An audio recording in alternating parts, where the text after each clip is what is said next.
Acorda peão.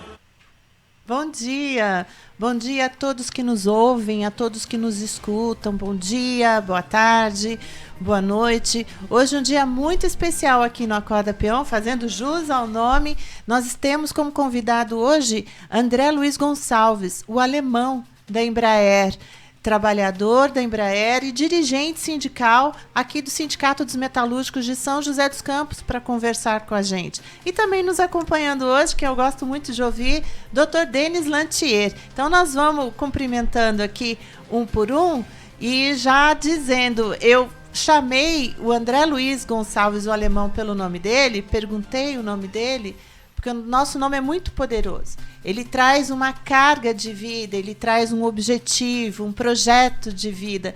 Todos os nossos sofrimentos, os nossos amores, tudo no nosso nome. E é com ele que a gente leva a vida e deixa a nossa marca, né?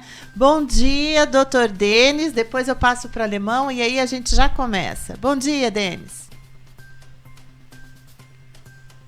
Bom dia, Patrícia. Eu não estou vendo vocês. Acho que não tá. Ela para mim só tá Acorda Peão, mas não tô vendo. Vocês estão me ouvindo? Não, você está sendo. Nós estamos gravando você, sua voz normal. E a sua imagem também. Você só não está nos vendo ainda. Eu não estou vendo vocês, não.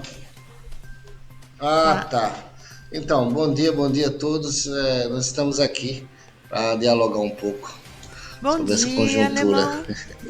Bom dia, Patrícia. Bom dia, Denis. Para mim é um prazer estar aqui no programa de vocês. E tem a ver com o tema do movimento sindical, né? Acorda Peão. É um programa onde a gente vai despertar o olhar crítico não só dos trabalhadores, mas de toda a população. Pois é, gente. A gente, assim, abre com muita dor no coração, porque de ontem para hoje o Covid já matou 2.349 mortes. E a gente tem uma projeção muito ruim até o final do mês de março, né, Alemão? De acabar o mês de março, entrar o outono com 3.000 mortes por dia, se continuar nessa toada.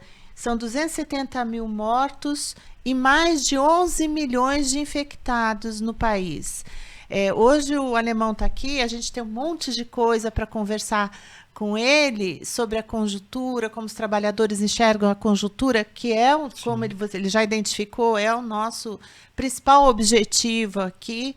Que leitura que a gente faz da conjuntura para a classe dos trabalhadores, mas lidar com 2.349 mortes por dia é muito dolorido, né, alemão?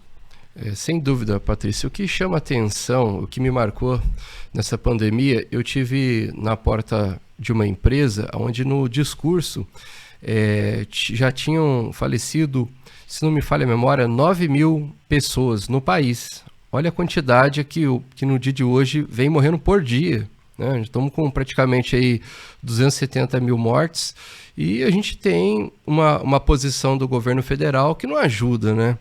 No início da pandemia, você viu o pânico por parte dos trabalhadores na categoria. O sindicato aqui, naquele momento, fez o que deveria ser feito. A gente decretamos greve na categoria, paralisamos várias empresas. Aí depois, as empresas procurou a direção do sindicato. A gente foi debatendo, mantendo firme a posição nossa da necessidade de ter licença remunerada a todos os trabalhadores. E nas negociações a gente conseguimos colocar pelo menos parte dos trabalhadores de licença remunerada, que são aqueles trabalhadores que têm algumas doenças, né, que contribuem para que, se vier a se contaminar com o Covid, venha a falecer. Então, nesse momento, a classe trabalhadora e acho que a população do país vem sofrendo a cada dia, né? E isso também tem a ver com o governo que vem trabalhando de uma forma contrária, né? Ao invés de ajudar a população, tem feito com que a população vá às ruas, né?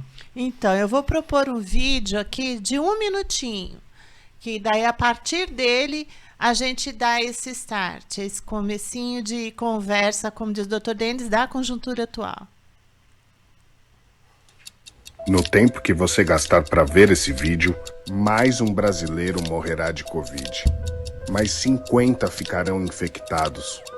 mais 300 sem vagas nos hospitais.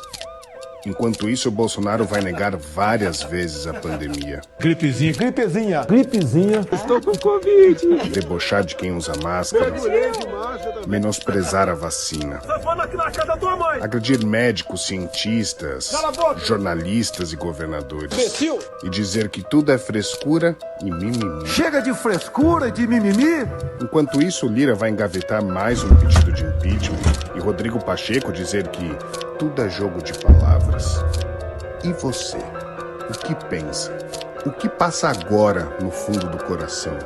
O que está planejando fazer para acabar com todo esse absurdo antes que tudo vá para o espaço? Tem que deixar de ser um país de maricas. Fora Bolsonaro! Alemão, como é que a categoria dos metalúrgicos de São José dos Campos e os trabalhadores, porque aqui é um grande centro, o que acontece aqui, grandes chances de ser uma reprodução, de ser a fidelidade do que acontece nos outros lugares, porque nós estamos numa região metropolitana. Como é que você vê que os trabalhadores têm sentido e o que eles comentam, o que eles pensam dessa pandemia? Olha, Patrícia, o que a gente tem percebido com essa pandemia também é as empresas forçando os trabalhadores a comparecer ao trabalho, mesmo doente. Olha para você ver a situação que fica os trabalhadores, né?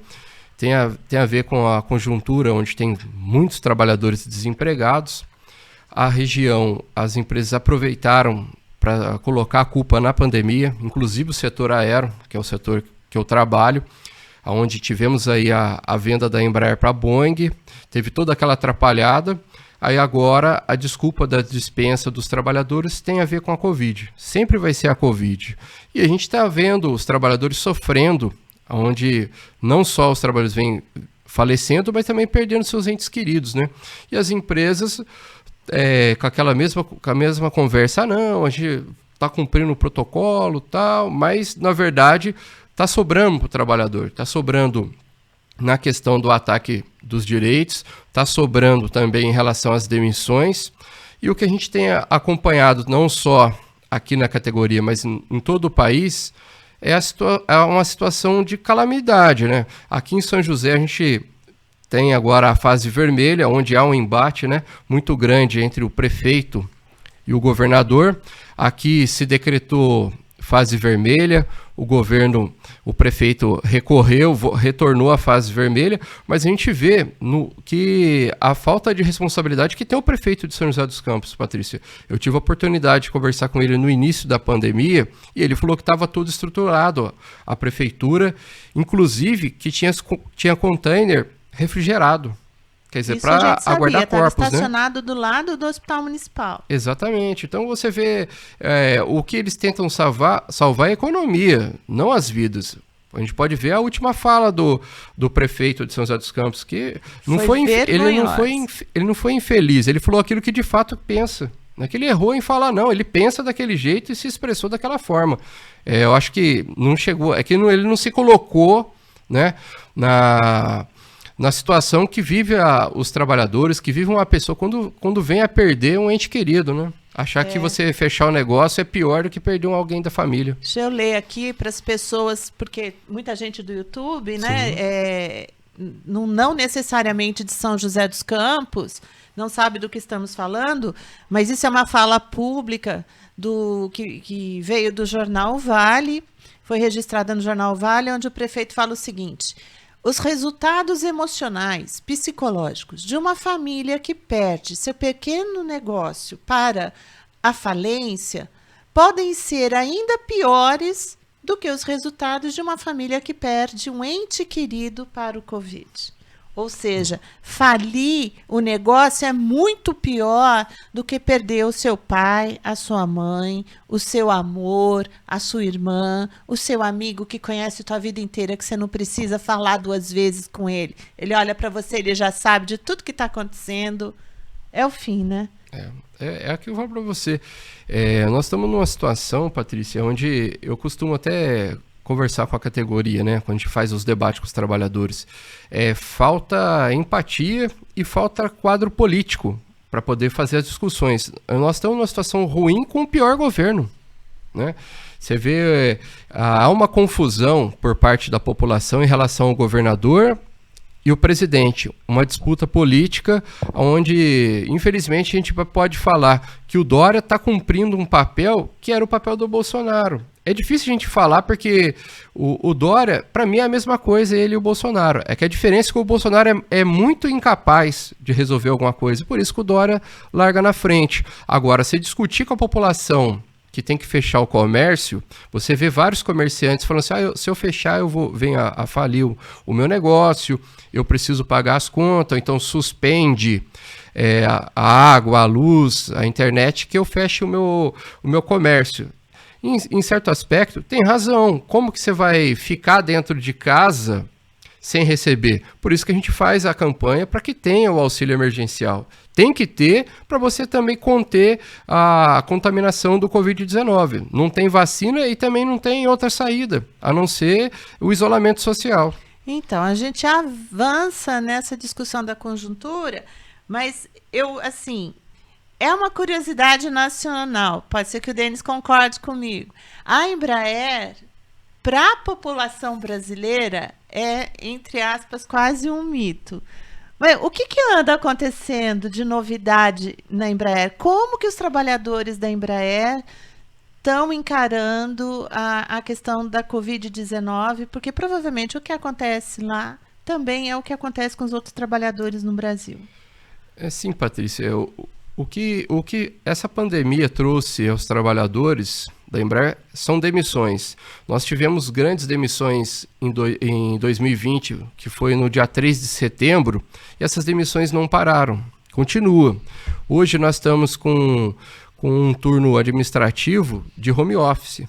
E o interessante é que a empresa não respeita também os trabalhadores que estão de home office. Para você ter ideia, nós protocolamos uma carta com a empresa para discutir a situação dos trabalhadores que estão de home office, se precisam de cadeiras ergonômicas, ajuda de custo para pagar internet, água, refeição, energia, porque todo esse custo ficou nas costas dos trabalhadores. Sim, transferiu para os trabalhadores. Exatamente.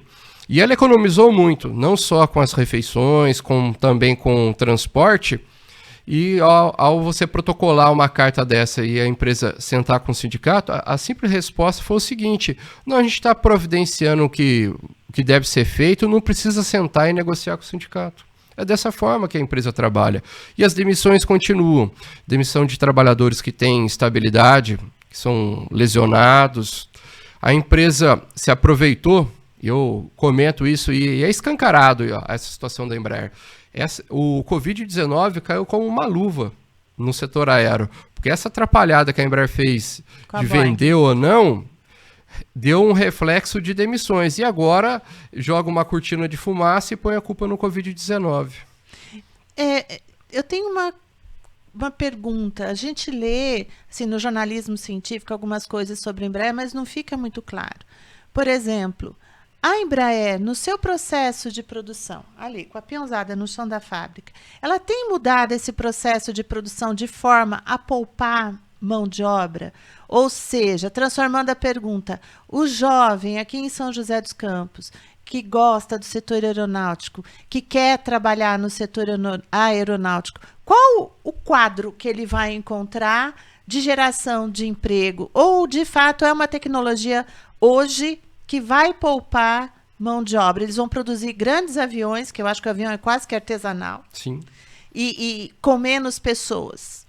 Olha, Patrícia, é um tema interessante, porque todo mundo que mora em São José ou na Redondeza tem um sonho de trabalhar na Embraer. Isso que eu estou falando, é um mito. É um mito. E as pessoas imaginam duas situações. Olha, eu vou trabalhar lá, vou ter um bom salário, vou poder morar num local que eu sempre desejei, vou ter um melhor convênio médico. De vida. É um projeto de vida e um sonho. Normalmente, assim, ele conhece um familiar, ou o pai, ou a mãe, ou o tio trabalhou, ele olha e fala, nossa, meu tio construiu tudo isso trabalhando na Embraer. E hoje é uma verdadeira ilusão, Patrícia. Trabalhador, hoje ele tem um piso salarial muito rebaixado, praticamente é um pouco acima do comércio, certo? Aquele plano de convênio médico que era dos sonhos, hoje é atacado constantemente. Eu lembro quando eu entrei na Embraer praticamente 20 anos atrás, nós tínhamos o convênio que chamava Saúde Embraer, né? Você entrava em contato com o médico, praticamente era assim, ó, se você tivesse ligado ontem, tinha vaga, tem agora e tem depois. Era tipo um seguro saúde, você Exatamente. usa e depois paga, não tem essa de autorizar, de nada disso, a Embraer bancava tudo. E hoje você vê a Embraer migrando para outro convênio médico, depois que atacou o Saúde Embraer, e agora está atacando os trabalhadores de novo. Nesse momento, para que os trabalhadores mudem novamente para um convênio mais inferior. Nós temos um período aí, desde 2017, que a gente está sem reajuste de aumento real, apenas a inflação, né? Só que as pessoas acham da seguinte forma, mas mesmo assim eu quero trabalhar, né? Por causa da situação que se encontra o país. Mas, na verdade, a gente vem perdendo direitos a cada ano que passa. O único reajuste que tem na Embraer, eu comento com os trabalhadores, é do convênio médico. É o único que tem. E em relação à produção, o que acontece? Eu trabalhava no bordo de ataque e fuga, onde faz a asa, né? Lá tinha asa direita e esquerda. No total, nós trabalhávamos com 16 pessoas em cada gabarito, na direita e na esquerda. Então, era 32 trabalhadores por turno. Hoje, nós temos 16 trabalhadores num turno só. Para trabalhar nos dois gabaritos. Então, você vê, diminui a mão de obra, né? E os trabalhadores que ficam sobrecarrega, né? Altamente pressionados. Totalmente. Aí quando o trabalhador se lesiona, procura o departamento médico, o que você escuta é o seguinte, você está com o braço ou o ombro lesionado devido a alguma atividade física que você faz fora da empresa. Você joga futebol? Joga vôlei? Exatamente, Patrícia, desse jeito. Você costuma fazer pão na sua casa, você sova a massa, você torce roupa, deve ser isso. É dessa forma que trata os trabalhadores. Não é diferente de outras empresas. O problema é que a empresa tem uma força grande, não só na região, mas na mídia, na justiça, onde os trabalhadores procuram os seus direitos e muitas das vezes não é atendido devido à pressão que a empresa faz.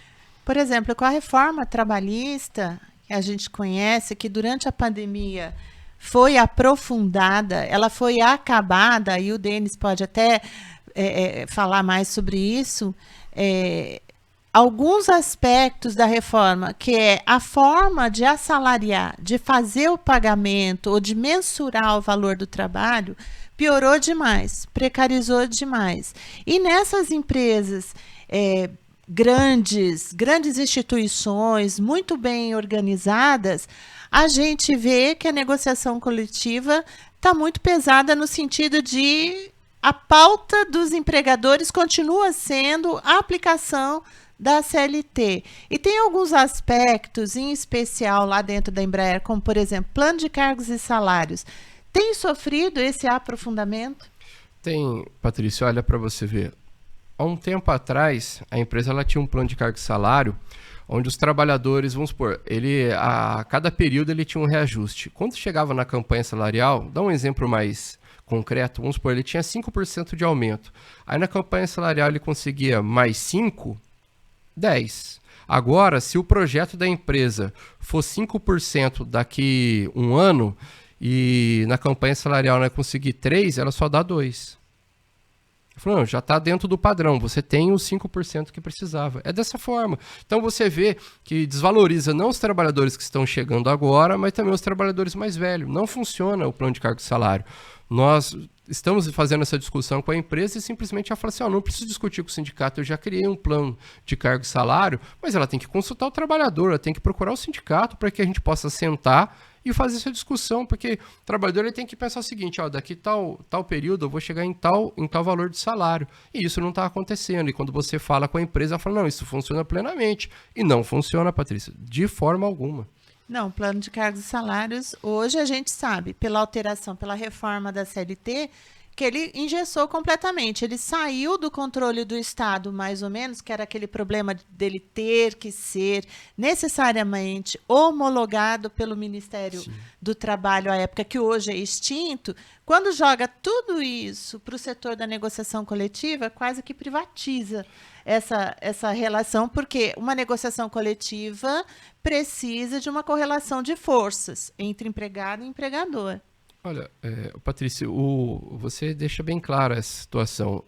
Essa parte de terceirização, quem tem que pegar os trabalhadores junto com o sindicato. Se não sai na negociação, tem que sair na pressão. Sim. Porque qual a forma que a Embraer vai ouvir os trabalhadores em relação ao plano de cargo e salário e garantir direito? Através de mobilização. E a gente tem conversado com os trabalhadores. Nós tivemos aí, no último período, uma greve forte na empresa, onde a empresa se utilizou do aparato policial para acabar com a greve. Não sei se vocês se lembram como foi feito. Nós comentamos aqui no Acorda Peão umas 2 vezes. E é dessa forma, com a repressão atacando a organização dos trabalhadores, que ela tenta segurar as condições de trabalho dentro da empresa. A empresa ela investe como se diz, em tecnologia para poder produzir e reduz a mão de obra. É escancarado. E você vê, nota, trabalhador que trabalhava na linha de produção como chapeador, hoje opera um robô que faz todo o serviço, tira serviço de 10, 15 pessoas e o salário lá embaixo. Como que os trabalhadores associam isso tudo o que está acontecendo, aprofundamento da reforma trabalhista, enfraquecimento dos sindicatos e da negociação coletiva, má direcionamento da questão do ataque, do combate à Covid-19, uma política econômica totalmente privatista e entreguista, esse governo que não tem qualquer empatia com a vida do ser humano. Como é que o trabalhador enxerga o governo Jair Bolsonaro? Olha, Patrícia, no início, quando a gente começou a fazer as discussões sobre o governo Jair Bolsonaro, vamos discutir as eleições, né? Nós estávamos numa situação, você fazia assembleia na categoria, quando você falava sobre eleição ou falava de qualquer candidatura, você ouvia dos trabalhadores, aqui é Bolsonaro, mito. Essa era a discussão dos trabalhadores. Eu presenciei isso na Vibras, presenciei isso na Embraer, na GM, onde é um setor muito organizado, onde o sindicato tem uma grande força. A hora que começava a discutir, o cara gritava, é um mito. E agora, parte desses trabalhadores se calaram. Ou se calaram porque se arrependeram ou porque não está mais na empresa, porque foram desligados. Porque a gente fazia a discussão seguinte, a propaganda do Jair Bolsonaro é o seguinte, ou é direito ou é emprego. E os trabalhadores, nesse momento, estão sem os dois, sem o emprego e sem o direito. Uma parte desses trabalhadores ainda apoia o governo. Isso me assusta, viu? Eu ainda acho que ainda tem uma parte que apoia, mas é uma parte grande também que fala assim, cara, eu votei e não esperava que ia ser isso que eu tô vendo hoje. Isso pra gente é gratificante ver, porque quem acredita no Bolsonaro até hoje é porque é militante bolsonarista mesmo, direitoso. E a gente tem os trabalhadores que são confusos. E você vê, tem trabalhador que é sócio do sindicato, vota com a gente, participa do movimento sindical, mas é bolsonarista. Olha para você ver a contradição. Então o sindicato ele cumpre um papel importante que é você despertar o olhar crítico, ir para o debate, mostrar a realidade, né? Eu participo de vários grupos de WhatsApp na fábrica, a gente anda dentro da fábrica e você vê que é questionado. Hoje mesmo eu estava panfletando o jornal da categoria na Embraer, o cara falou, tá falando do Lula? Eu falei, não, tá falando dos ataques que o Jair Bolsonaro está fazendo na classe trabalhadora. Então, mesmo assim, com esse tom de provocação que os trabalhadores têm, você também consegue colocar a realidade. Eu costumo fazer, quando eu realizo assembleias na categoria, Patrícia, assim, ó, vocês não gostam de discutir política. Tudo bem, eu respeito. Vamos discutir a realidade. É o suficiente para discutir a política. É o suficiente para discutir a política. Eu falo, ó, quantas horas você tem que trabalhar para comprar um botijão de gás? Aí você falou assim, comprei, agora você vai comprar 1 quilo de carne, o arroz e o óleo. Quantas horas você tem que trabalhar? Tem fábrica que o cara tem que trabalhar 3 dias. Para pensar, a pessoa para ele viver com o mínimo, ele tem que trabalhar de 3 a 4 dias. Tem muitos trabalhadores aqui no país que não ganham R$50 o dia. Se para pensar, o cara tem que trabalhar 2 dias para comprar o bujão de gás. Para pagar energia, para pagar a internet, para poder andar de ônibus, porque nem dá para ter carro com a situação que está agora. Então você discute a realidade com o trabalhador, ele se encaixa na realidade dele. Quando você fala, eu não vou ouvir porque está falando de política, mas peraí, está falando do gás, está falando da gasolina que eu estou pagando R$5,20, aí ele encara a realidade como parte da vida dele, daí ele para escutar a política que a gente tem que aplicar aos trabalhadores. Denis, o alemão falou que falta quadro político. E a gente viu ontem o pronunciamento para a imprensa do ex-presidente Lula. O que você achou?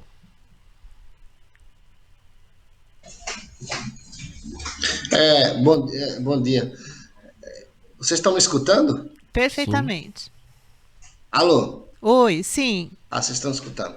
Então, porque a imagem aqui, para mim, não tá aparecendo, tá congelada, tá?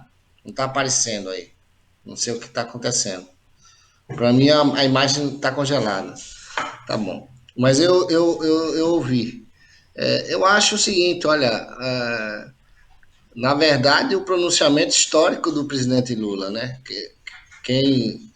Por mais que a gente não concorde com certas pontuais, né? Com relação a algumas frases pontuais, mas foi histórico, né? Sincero, no sentido de também, como estadista, como, sabe, um pronunciamento que demonstra como fazer.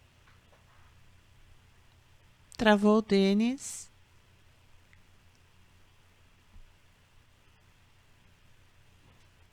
Oi, Denis.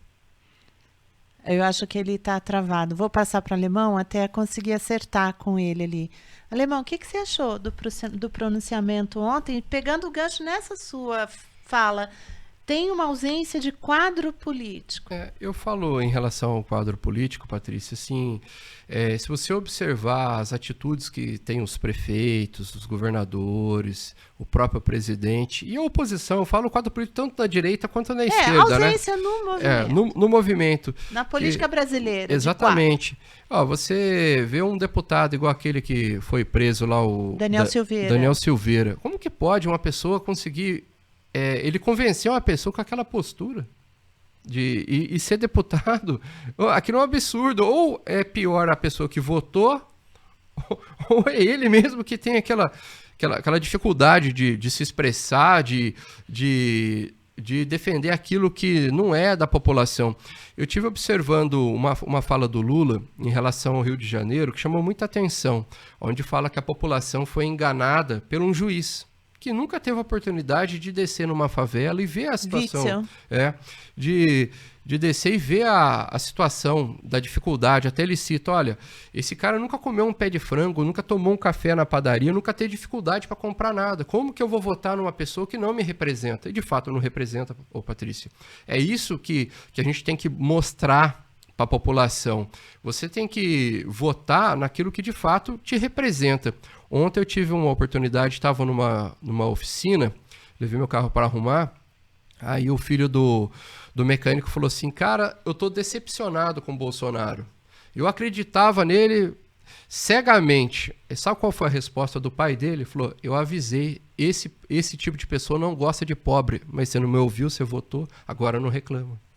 Eu fiquei satisfeito com o reconhecimento. Uma outra geração. Mas, assim, há um sentimento de arrependimento por parte da população.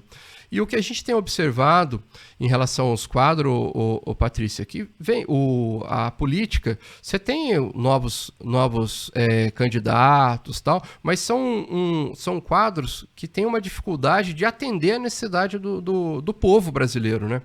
E você também vê que o discurso foi cansativo nas eleições para presidente, porque naquele período que você tinha a questão da saída do impeachment da Dilma, a chegada do Temer, logo em seguida o lançamento do Bolsonaro, o ser humano, ele, por mais que esteja bom a vida dele, ele quer uma mudança, ele faz o teste. E o teste que foi feito tem a ver com a eleição do Bolsonaro, né? E os trabalhadores vêm sofrendo. Aí você vê a importância de você ter quadro político dentro do governo, né? Você pega o Ernesto, que foi até Israel. Poxa, o cara chega num local para buscar... Chanceler do Brasil. Chanceler. Olha para você ver o nível que nós temos de chanceler aqui. Aí você tem o ministro da Educação, que... dispensa comentários, né? Era uma coisa grosseira. Grosseiro. Aí você tem um paraquedista no Ministério da Saúde, que um Palerma, não resolve nada, né? Não entende nem de logística de nada. Aí você vê a dificuldade que nós estamos passando, justamente por formação. Agora, precisa a pessoa ser formada para poder ser presidente? Eu creio que não. Ele precisa levar a vida que o trabalhador leva para ele poder ver, de fato, o que precisa ser feito para a população. Denis está de volta? Não, Denis ainda não está de volta. Então, quadro político. O que eu tenho pensado, gente? A gente está escutando muito com essa história agora dessa revisão processual, anulando todas as decisões em relação ao ex-presidente Lula, porque era um juiz incompetente para julgar aquelas matérias, para poder processar, instruir, analisar provas e proferir sentença. E aí volta a discussão do que está colocado no Brasil, porque antes desse despacho do ministro do STF, Fachin, era assim, nós vamos fazer, o Brasil precisa fazer, e nós conversamos isso aqui no Acorda Peão, uma grande frente. Uma frente de esquerda, uma frente popular que reúna forças que querem a mudança e até mesmo as forças progressistas, porque progressista, para mim, é mais do mesmo, é melhorar o que está aí, é um caminhar do conservadorismo, mas como você bem falou, eu tenho acordo, a experimentação na vida real é uma coisa importante, que foi o que aconteceu com esse rapaz e o pai dele. Com a possibilidade do ex-presidente Lula voltar ao cenário nacional, e muito mais que isso, do presidente Lula andar o país todo e provocar a discussão, porque ele tem autoridade e conhecimento para isso. Uma vez eu estava no Conselho Nacional do Laicato do Brasil, numa assembleia da nossa Regional Sul 1, e a pessoa que estava comigo, que dividiu o quarto comigo, ela falou, uma senhora falando um episódio com a nora dela, ela falou, pois é, 2 abelhas rainha não vivem na mesma colmeia, porque a abelha rainha é possível, que é uma avaliação da gente assim muito preliminar, lógico, mas é possível uma grande frente e um nome para uma disputa presidencial unindo PT, PCdoB, PCB, PSOL, PSTU, os partidos pequenos e quaisquer outras agremiações pequenas, em torno de um único nome, tendo, por exemplo, se Ciro é chamado para essa frente, Ciro Gomes, Boulos, Lula, que são abelhas rainhas de uma certa forma, né? Como é que a gente poderia pensar nisso? Olha, Patrícia, eu acho que seria o ideal pela conjuntura que a gente se encontra, né?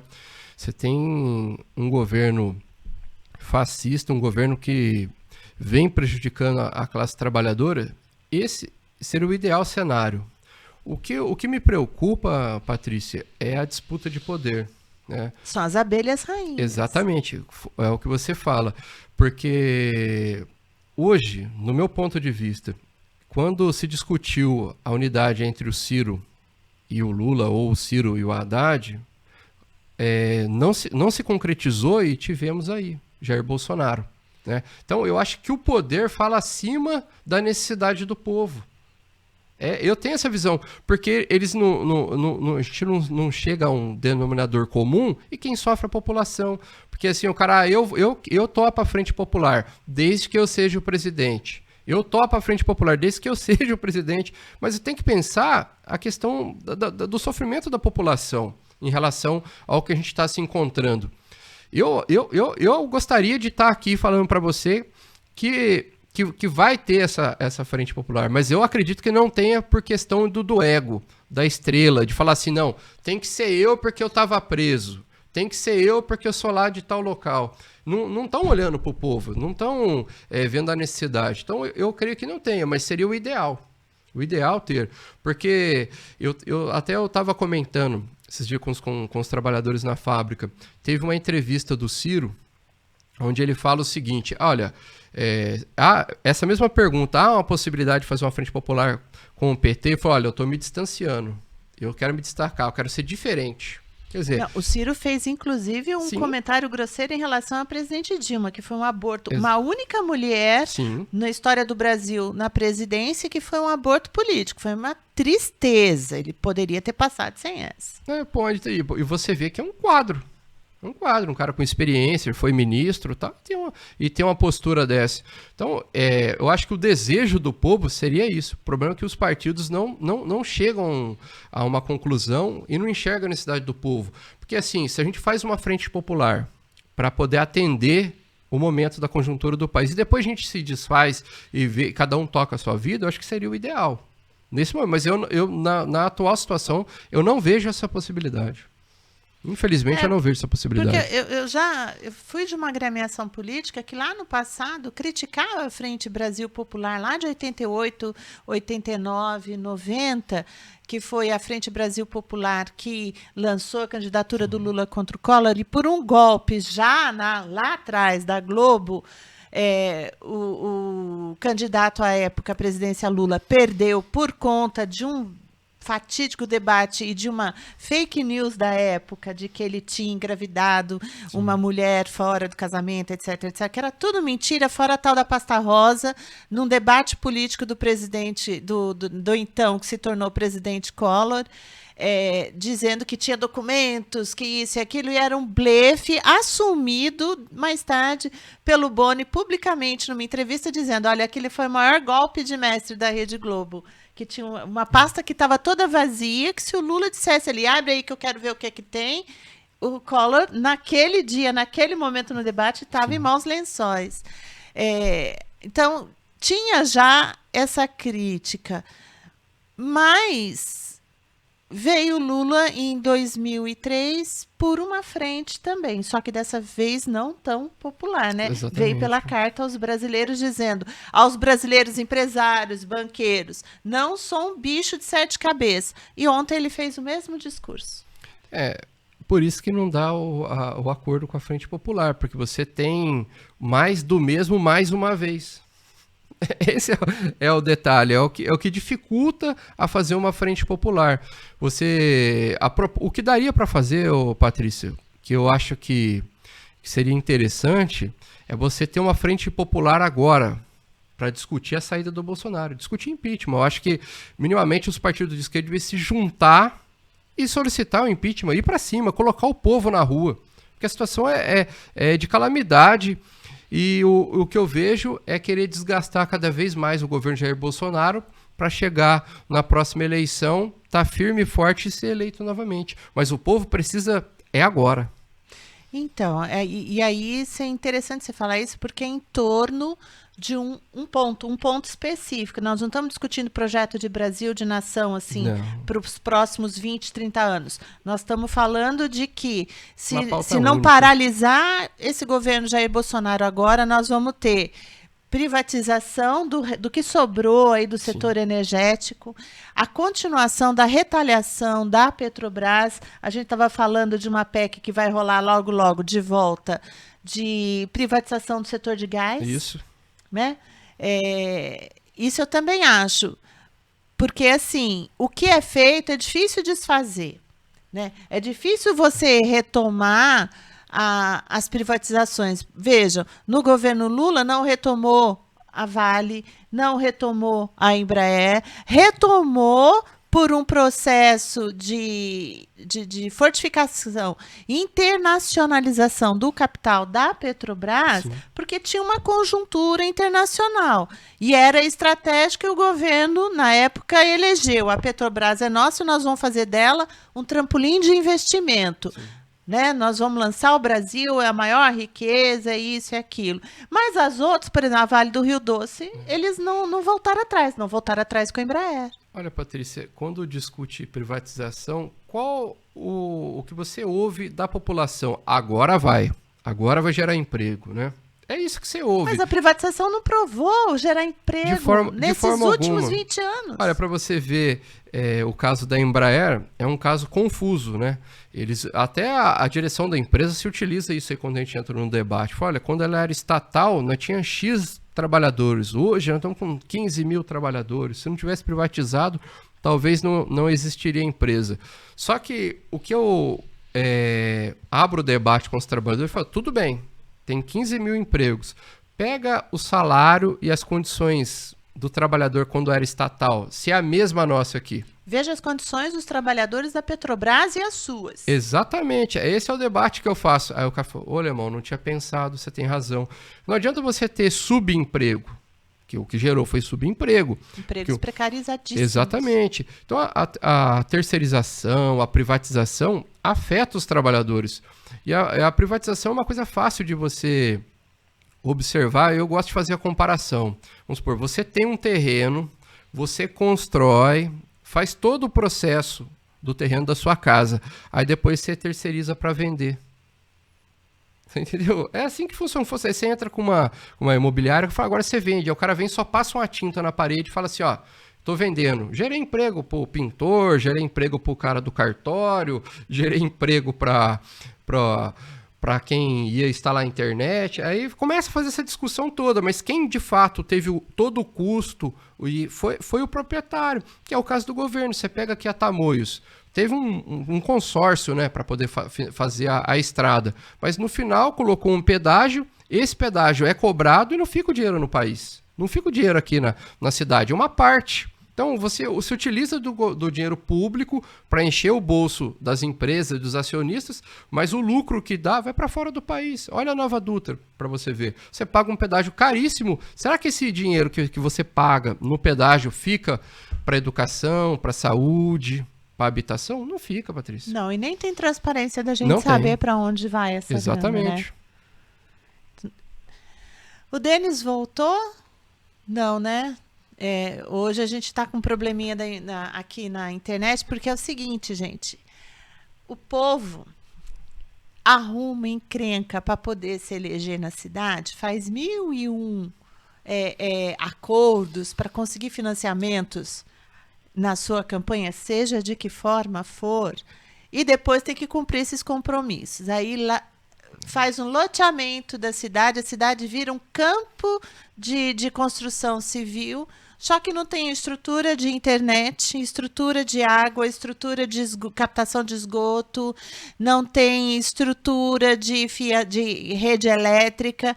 Aí vem um vento mais forte e já esperado, porque daqui para frente vai ser assim, como aconteceu aqui em São José dos Campos no começo dessa semana, um vento numa tempestade de 95 km por hora, é vento pra caramba, e acaba com a arborização, porque não era assim antes, é uma cidade muito bem arborizada, que aliás é uma outra coisa que a gente tem que um dia parar para discutir, e tem que ser logo. Vem um vento que destrói toda a rede elétrica, seja porque a árvore cai em cima, seja porque o vento é forte e acabou danificando a rede e a estrutura da EDP Bandeirantes não dá conta de responder os concertos à altura, seja porque são ligações de uma certa forma precarizada, porque é muita ligação num poste só, num transformador só. E aí não tem condições de passar o cabo da internet, porque não tem poste que chega naquela rua assim assado, e é uma rua onde, como é o caso aqui da Rua do Estúdio, aonde a especulação imobiliária e a construção civil fez coisas, fez prédios lindos, e a especulação imobiliária valorizou demais, mas o fato é que aqui não tem internet. Fato é que aqui não tem internet com qualidade, iluminação agora firme, com qualidade. Qualquer vento forte, a gente já fica assim, gente, faz logo o que tem que fazer, porque vai cair energia, né? E nessa, o Denis, infelizmente, hoje, nós ficamos sem a possibilidade de falar com ele devido à instabilidade da internet que nós estamos experimentando aqui hoje. Patrícia, é interessante quando você fala da estrutura na cidade, né? A gente já conhece os bairros que sempre alaga, que sempre cabe energia. Aí quando você vê algum representante da prefeitura falando sobre o ocorrer, fala assim, ó, choveu mais do que o que a gente esperava, por isso que alagou. Aí é a mesma rua que alaga há mais de 20 anos. Ou seja, está chovendo mais do que você espera há pelo menos 20 desculpa, anos. É a mesma desculpa. Então, ao invés de falar assim, olha, aqui a gente não arrumou era para ter arrumado há 20 anos e até agora não arrumou. Não é assim que funciona. A discussão é assim, ó, choveu mais do que aquilo que a gente esperava. Aí você vê uma situação no país, quando chove, desce uma ribanceira num local precário que as pessoas Ou moram. que a água retoma seu antigo curso, porque se Exatamente. impermeabilizou tudo e ela se revoltou. Aí ele fala assim, não, mas as pessoas constroem no local que não era para construir, mas a pessoa constrói porque não tem condições de morar no local adequado. Aí depois coloca a culpa na natureza. A natureza foi covarde nesse momento, choveu mais do que a gente esperava, ventou mais do que precisava. E é assim que a gente vai tocando a vida. A gente, se parar para pensar, a população começa a se adaptar, a aceitar numa boa. Imagina, o cara vai na TV e diz, olha, a gente está fazendo de tudo para retomar a energia, a internet, mas nesse momento choveu mais do que a gente esperava. Aí tem que falar a frase, né? Então tá chovendo mais do que você espera. Há 20 anos. Há 20 anos. Agora são 9h11. Infelizmente, nós não conseguimos manter a presença do Denis aqui com a gente. A gente aqui também quer trazer horizontes. Nós não queremos só denunciar, nós não queremos só apontar os erros e dizer como que isso afeta, na maioria das vezes, negativamente a vida do trabalhador, mas a gente também quer oferecer projetos, quer oferecer saídas, quer dizer, você pode viver melhor do que você vive. Você pode querer um país, um chão, a sua casa, para quem você ama, para você mesmo, muito melhor do que está. A gente tem que ousar sonhar e tomar o rumo das nossas vidas nas nossas mãos. Deste ponto de vista, como é que você acha que o movimento sindical, o que precisa, o que está para acontecer, o que está no horizonte dos trabalhadores em relação ao futuro do Brasil? Olha, Patrícia, eu sei que é uma pergunta quase que etérea, né? Um negócio assim transcendente. Mas eu acho que a gente faz um debate, né? Como você fala, a gente não está para apontar erros, nada, mas a gente está para poder mostrar de fato aquilo que qualquer ser humano merece, né? Porque você pega uma pandemia como essa, quem é rico ficou mais rico ainda. E a população sofre. O que faz, de fato, o trabalhador ter esse direito, como a gente vive no sistema capitalista, que um explora o outro para poder ter uma situação melhor, a solução é os trabalhadores se mobilizar e lutar por um ideal só. Para pensar, nós estamos num governo que se diz assim, ó, sou conservador, aqui é a família. O que você entende de conservadorismo? Um dia perguntaram para mim, falei, irmão, mas esse governo, esse tipo de pessoas que vocês acham, porque a esquerda não conserva a família, o que é conservadorismo para você? Eu falo, conservadorismo para mim é eu ter uma boa casa para morar, eu ter o que comer, isso é o conservadorismo, eu ter uma boa situação de vida, isso é conservar a família. Se o trabalhador ele tem condição de ter tudo isso, ele está conservando a família dele. Para mim, conservadorismo é isso, eu não vejo outra forma. Agora, não, tem a ver com a ideologia, eu falo, não, eu não discuto isso aí, eu acho que cada um faz o que deseja da vida, desde que não prejudique o próximo e a si mesmo, e a gente vai tocando a vida. Esse é o ideal que tem que ter as pessoas, lutar para aquilo que de fato contemple as necessidades dele. E o movimento sindical cumpre um papel desse de orientar, como também aqui o Acorda Peão, que faz um programa onde a gente pode despertar o olhar crítico e mostrar para a população, ó, eu não preciso viver só de migalhas, eu tenho condições de viver igual aquela outra pessoa que me explora vive, porque quem produz são a gente, somos nós trabalhadores. Você também é da opinião que quando os trabalhadores eles se contentam com essa situação de vida, achando que é assim mesmo, é normal que seja explorado, é normal que tenha uma reforma trabalhista da envergadura que teve no Brasil, com essa profundidade de espoliar, de acabar, quando, na verdade, nós temos riquezas que poderiam ser utilizadas, riquezas naturais no Brasil, no solo brasileiro, que poderiam ser utilizadas para a melhoria de vida da população brasileira, para que a gente tenha condições de sonhar em ser humano. Né? Ter o direito de sonhar e correr atrás do sonho da gente, correr atrás de fazer a nossa felicidade. Você também acha que existe, isso é uma discussão minha, tá? Um sentimento que isso é carregado de herança da escravidão, do autoritarismo do senhor de engenho, do nosso tipo de colonização, que sempre só retirou do Brasil e nunca deixou nada aqui, nunca criou nada aqui, porque esse foi o modelo da nossa colonização. Você acha que isso tudo deu um caldo de cultura, de servidão, do brasileiro ser uma pessoa submissa e aceitar o autoritarismo e o sofrimento como uma coisa normal? Sim, Patrícia, isso aí faz parte da cultura do brasileiro, né? Que, como você fala, desde o início a gente sempre serviu. E você vê a formação nas escolas, né? É sempre competir. Né? Você pega o liberalismo das escolas nunca é dialogar, um entrar no mundo do outro e procurar um resumo, uma síntese. É só competir. É só competir. Esses dias, minha companheira, ela é professora, né? Esse dia eu estava debatendo, fazendo uma discussão com ela em relação a isso, né? Daí ela tem uma amiga dela que dá aula em outra escola, mandou um projeto para ela. E o projeto era discutir...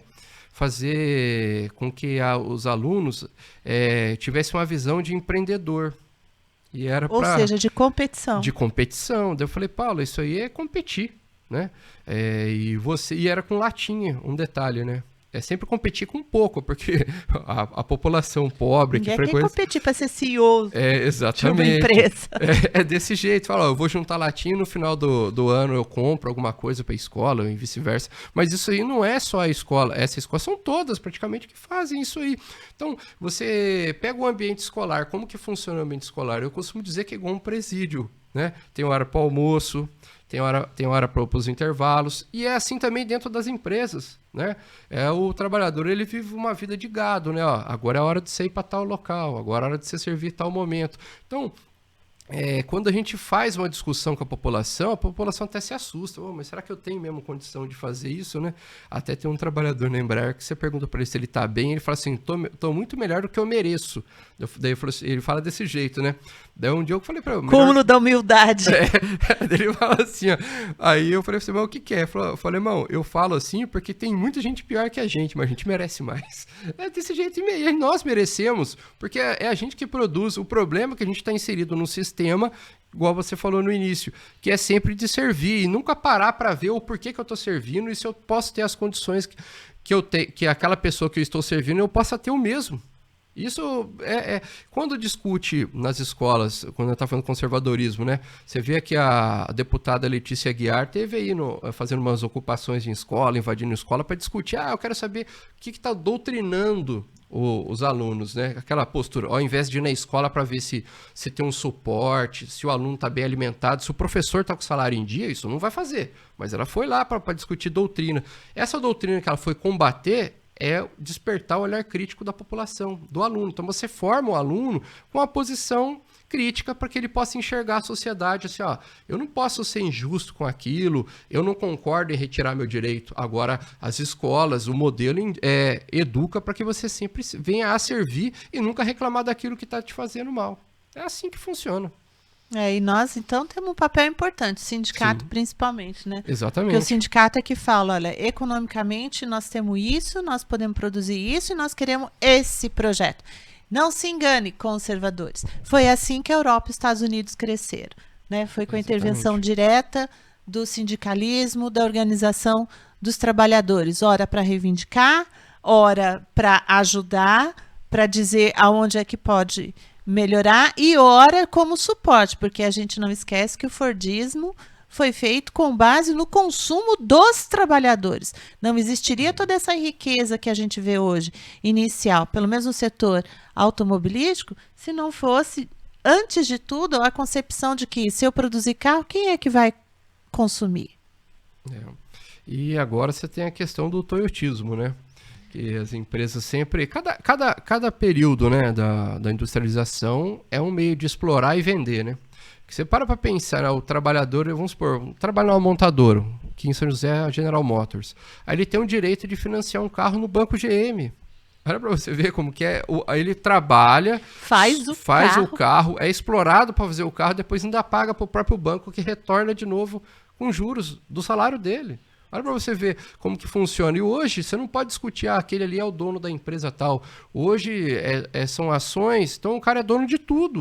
O cara é dono de tudo, é dono de uma parte de transporte, uma parte da aviação, uma parte do petróleo, e assim vai tocando. Você Por pega, isso acho que a Rede Globo entra em todas, porque ela tem Exatamente. ação em tudo quanto é negócio nesse país. Se eu não me engano, acho que é da JBS aí também, eles têm agora um banco aí, né? Tem. Então você vê, eles procuram explorar de tudo quanto é forma. Magazine Luiza, Casas Bahia, eles têm os próprios bancos. Exatamente. E a população acha o máximo, né? Nossa, que facilidade, agora eu consigo pagar para lá e para cá, mas quando vê, tá endividado e não tem nada. E sempre sendo explorado da melhor forma possível e suavemente, né? Quando você vê, você está enterrado, né? Ou seja, é um papel dos trabalhadores, trabalhadores naquele sentido. Eu não sou dono da empresa, eu não sou dono da máquina, eu não sou dono do que a gente chama dos meios de produção, né? Esse é um papel dos trabalhadores, romper com essa bolha, romper com essa lógica, em busca de uma vida melhor, né? De uma vida de sonho, de uma vida de felicidade.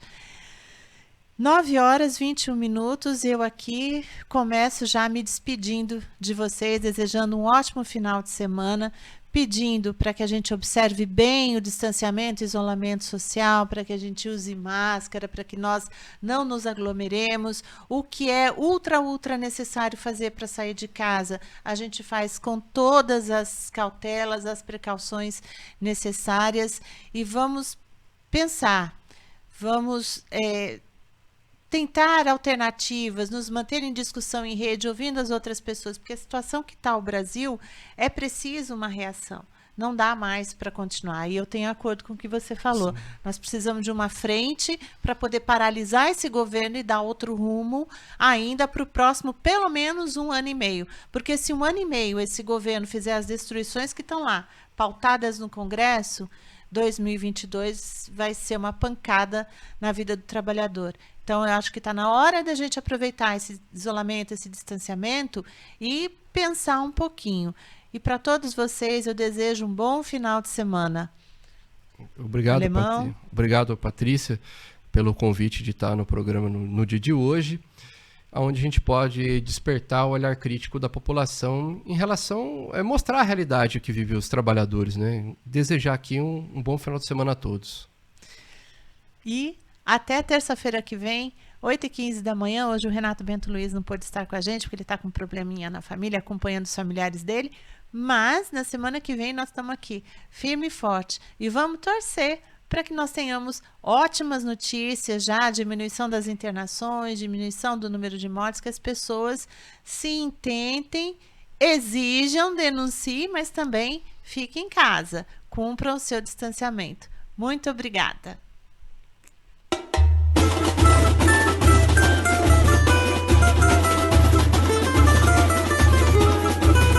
Tá na hora de acordar, acorda peão. Tá na hora de acordar, acorda peão.